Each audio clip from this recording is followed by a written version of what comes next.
Le célèbre duo d'humoristes Les Chevaliers du Fiel s'apprête à revenir sur le devant de la scène avec son show Les Chevaliers du Fiel Dynamite 2022, diffusé ce mercredi 21 décembre à 21h20 sur C8.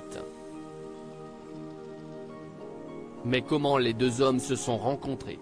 Après avoir présenté leur grand meeting pour la présidentielle 2022 en mars dernier, les Chevaliers du Fiel ont dévoilé leur nouvelle pièce délurée, Mamie d'enfer. Un événement pour lequel le duo d'humoristes avait répondu aux questions de Télé Loisirs. Très concernés par l'épidémie de Covid, Éric Carrière et Francis Ginibre n'avaient pas hésité à aborder le sujet lors de leur émission annuelle, Les Chevaliers du Fiel Dynamite 2021. Cette année, ils remettent le couvert avec Les Chevaliers du Fiel Dynamite 2022, diffusé ce mercredi 21 décembre 2022 à 21h20 sur TF1. Pour finir l'année en beauté, en voilà une belle occasion d'aborder les fêtes avec le sourire.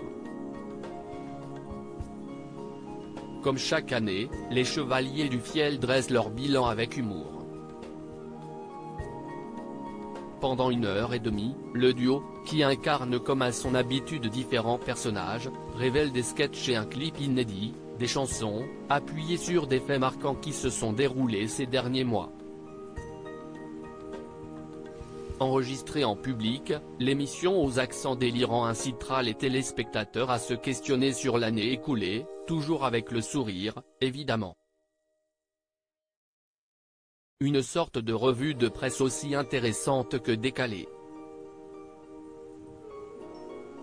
Une rencontre qui va tout changer s'ils nous font rire depuis 30 ans, Éric Carrière et Francis Ginibre n'étaient pas particulièrement destinés à en arriver là. Alors que le premier était docteur en sociologie, le deuxième étudiait au Beaux-Arts. Au début des années 1980, Éric Carrière joue dans un petit théâtre à ses heures perdues, et cherche un batteur pour l'accompagner. Francis Ginibre, passionné de musique, saisit l'occasion. L'alchimie entre les deux artistes opère instantanément. Leur folie humoristique les rassemble et ils décident rapidement de créer les Chevaliers du Fiel. Tous les ingrédients sont réunis pour réussir. Ils commencent à se produire dans une cave spectacle à Toulouse, avant de rejoindre la capitale en 1995. Avec près de 30 spectacles à leur actif, une chanson culte La Cime Camille, ou encore l'ouverture d'un restaurant, Éric Carrière et Francis Ginibre ne se sont jamais relâchés depuis les années 90. Un pari réussi.